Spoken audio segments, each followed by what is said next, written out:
بسم اللہ الرحمن الرحیم۔ السلام علیکم ورحمۃ اللہ وبرکاتہ۔ میرا نام محمد اقبال ہے اور آپ میرا یوٹیوب چینل MYM اسٹوڈیو دیکھ رہے ہیں۔ گزشتہ چند روز سے پاکستان اور ایران کے درمیان کشیدہ ماحول چل رہا ہے، جس کے بارے میں آج سلامتی کمیٹی جو ہے اس کا اجلاس ہوا اور اس کے بعد پاکستان اور ایران دونوں طرف سے حالات کو معمول کے مطابق کرنے کے لیے اتفاق کیا گیا ہے کہ اس میں مزید کشیدگی پیدا نہیں کرنی چاہیے، اور اس میں پاکستان کا موقف یہی تھا کہ ہم اپنے برادر ملک سے اچھے تعلقات چاہتے ہیں، اور ایران نے ہماری حدود کی خلاف ورزی کی جس پر ہمیں یہ کارروائی کرنے کا حق تھا۔ اب فائنلی حالات جو ہیں وہ نارمل ہونے کی طرف جا رہے ہیں، اور یہ ایک اچھی بات ہے۔ حالانکہ اس میں امریکہ اور دیگر کئی ممالک جو ہیں وہ اس کشیدگی کو بڑھانے کے در پہ تھے اور ایسے بیانات دے رہے تھے، ایسی باتیں کر رہے تھے جس سے جو ہے وہ آنے والے دنوں میں شاید پاکستان اور ایران کے درمیان کسی جو ہے وہ کشیدگی میں اضافہ ہو سکتا تھا۔ اور انٹرنلی کیونکہ یہاں پہ انتخابات کا ماحول ہے، تو یہاں پہ بھی ایسی جماعتیں ہیں جو اپنے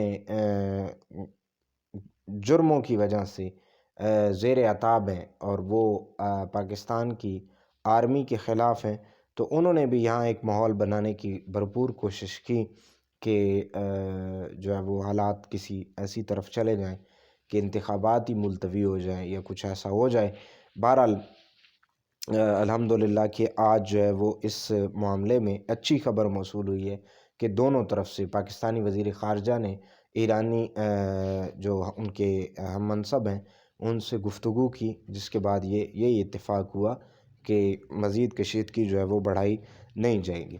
اب آتے ہیں جی، پاکستان میں الیکشن کا ماحول چل رہا ہے، مختلف سیاسی جماعتیں جو ہے وہ جلسے کر رہی ہیں اور اپنا بیانیہ جو ہے وہاں میں دے رہی ہیں۔ آج خانیوال میں پاکستان مسلم لیگ نون اس کا جلسہ تھا، مریم نواز نے وہاں پر خطاب کیا، اور اس کے علاوہ جو ہے وہ بلاول بھٹو زرداری اس کا بھی جلسہ تھا اور انہوں نے جلسے سے خطاب کیا۔ یہ دونوں پارٹیز وہ پارٹی ہیں جو کچھ وقت پہلے، سمجھیے کچھ ہی وقت پہلے یہ ایک ہی حکومت کا حصہ تھے۔ آج جب بلاول بھٹو صاحب کے ان الفاظ کو سنا کہ وہ کہہ رہے تھے کہ اس وقت انتخابات میں صرف دو ہی پارٹیز ہیں، جس میں ایک پارٹی بھٹو شہید کی پارٹی ہے جس کا نام پاکستان پیپلز پارٹی ہے، اور دوسری پارٹی جنرل ضیاء الحق کی پارٹی ہے جس کا نام پاکستان مسلم لیگ ہے، تو یہ اب بھٹو اور ضیاء جو ہے وہ آمنے سامنے آ گئے۔ حالانکہ یہی بلاول بھٹو صاحب جو ہیں جو بیسیکلی زرداری ہیں، بھٹو تو نہیں ہیں، لیکن یہ جو ہیں یہ جناب محترم میاں محمد شہباز شریف صاحب کے وزیر خارجہ تھے، ان کی کیبنٹ کے وزیر خارجہ تھے۔ وہ آج یہ کہہ رہے ہیں کہ یہ جو پارٹی ہے یہ ضیاء کی پارٹی ہے، اسی ضیاء کی پارٹی میں کے نیچے یہ ملازمت کر کے آئے ہیں اور اسی کے نیچے کام کر کے آئے ہیں، اور آج اسی پارٹی کو جو ہے وہ یہ کہہ رہے ہیں کہ یہ ضیاء کی پارٹی ہے۔ تو اس سے عوام کو جو ہے وہ سبق حاصل کرنا چاہیے کہ یہ لوگ اپنے مفادات کے لیے کسی بھی حد تک جا سکتے ہیں، اور آج جو ہے وہ مختلف طرح کی تنقید جو ہے یہ ایک دوسرے پہ برسا رہے ہیں اور اس طرح کی باتیں ہو رہی ہیں۔ حافظ سعد حسین رضوی صاحب امیر TLP جو ہے وہ بھی بڑی جاندار قسم کی کیمپین کر رہے ہیں، جس میں وہ مختلف جگہ پر جلسے کر رہے ہیں اور اس سے خطابات کر رہے ہیں۔ ایک جاندار قسم کا کراؤڈ جو ہے ان کے جلسوں میں آ رہا ہے اور ایک بھرپور کیمپین جو ہے وہ چل رہی ہے، باوجود اس کے کہ انتہائی کم کوریج اس جماعت کو مل رہی ہے۔ جو سب سے زیادہ زیادتی ہو رہی ہے وہ اسی ہی جماعت کے ساتھ ہو رہی ہے کہ مین سٹریم میڈیا پر بھی ان کی کوریج جو ہے وہ نہ ہونے کے برابر ہے، اور سوشل میڈیا پر تو کیونکہ یہ سوشل میڈیا کا زیادہ تر کنٹرول جو ہے وہ یہود و ہنود کے پاس ہے، تو وہ بابا جی رحمۃ اللہ تعالی علیہ یا حافظ سعد حسین رضوی صاحب کی تصویر بھی گوارا نہیں کرتے کہ وہ فیس بک پہ آئے یا ٹک ٹاک پہ آئے یا دیگر سوشل میڈیا پلیٹ فارمز پہ آئے۔ تو ان سب پابندیوں کے باوجود انتہائی جاندار اور چارج کراؤڈ جو ہے وہ ٹی ایل پی کے جلسوں میں آ رہا ہے۔ آج ایک کیس میں پی ٹی آئی کے جو ہے وہ سابقہ چیئرمین، ان کی پیشی تھی۔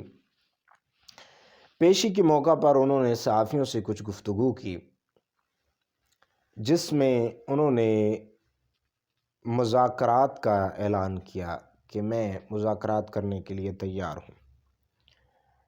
تو بھائی آپ مذاکرات کی پوزیشن میں کب ہیں کہ آپ مذاکرات کرنے کے لیے تیار ہیں؟ آپ تو مذاکرات کرنے کے لیے تیار ہیں، لیکن جو آپ نے کام کیا ہے، تو اس وقت جن لوگوں کے ساتھ آپ مذاکرات کرنا چاہتے ہیں وہ تیار نہیں ہیں۔ جب لوگ آپ سے بات کرنے کے لیے تیار تھے تو آپ تیار نہیں تھے، اور اب آپ جب ایک مجرم، ایک ملزم کی حیثیت میں جیل کاٹ رہے ہیں اور عدالت میں پیش ہو رہے ہیں، تو اب آپ کہہ رہے ہیں کہ میرے سے مذاکرات کیے جائیں۔ آپ پہلے اپنے کردہ گناہوں کی سزا بھگتیں اور پھر اس کے بعد کوئی بات کریں۔ اور اس کے علاوہ انہوں نے اپنی گزشتہ دور حکومت پر تبصرہ کرتے ہوئے یہ کہا کہ ہمیں حکومت نہیں بنانی چاہیے تھی، 2018 میں غلطی کی کہ ہم نے حکومت بنائی، اور میں باجوہ صاحب کی میٹھی میٹھی باتوں میں آ گیا۔ یہ باجوہ صاحب کی میٹھی میٹھی باتوں میں آ گئی کیونکہ یہ بہت چھوٹے بچے تھے، ننھے منھے تھے۔ تو یوتھیو، آپ کو انقلاب مبارک ہو۔ آپ کے جو نہ جھکنے والا تھا اور نہ بکنے والا تھا، جو ہے نا، وہ اب ایڑیوں کے بل ہے، اب قدموں میں جھکا ہوا ہے کہ بھائی میری سن تو لو، میں آپ سے بات کرنا چاہتا ہوں۔ تو غرور اللہ تبارک و تعالیٰ کو بالکل بھی پسند نہیں ہے۔ یہ جو ہے وقت ہوتا ہے، وقت بدل جاتا ہے۔ آج وہ وقت ہے کہ اس کی بات سننے کو کوئی تیار نہیں ہے، اور کل یہ کسی کے ساتھ بات کرنے کو تیار نہیں تھا۔ یہ سب مکافات عمل ہے، اور خیالی پلاؤ یہ اب جیل میں بیٹھے پکا رہے ہیں کہ کوئی میرے سے گفتگو کرے گا یا کوئی میرے ساتھ مذاکرات کرے گا۔ تو کرنے بھی نہیں چاہیے۔ یہ ایک قومی مجرم ہے، اس نے وہ کام کیا ہے عمران خان نے کہ جو پاکستان کا دشمن ملک انڈیا بھی اور اس کی ایجنسی بھی پاکستان کے ساتھ نہیں کر سکی، وہ اس نے کیا ہے۔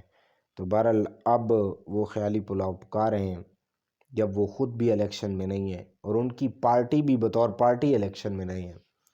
اب جب کہ ان کی کوئی حیثیت نہیں ہے، اب جب کہ ان کی کوئی وقت نہیں ہے، تو اب وہ بات کرنا چاہتے ہیں۔ تو یہ وقت کی بات ہے، جو بات بھی وہی ہوتی ہے جو وقت پر کی جائے۔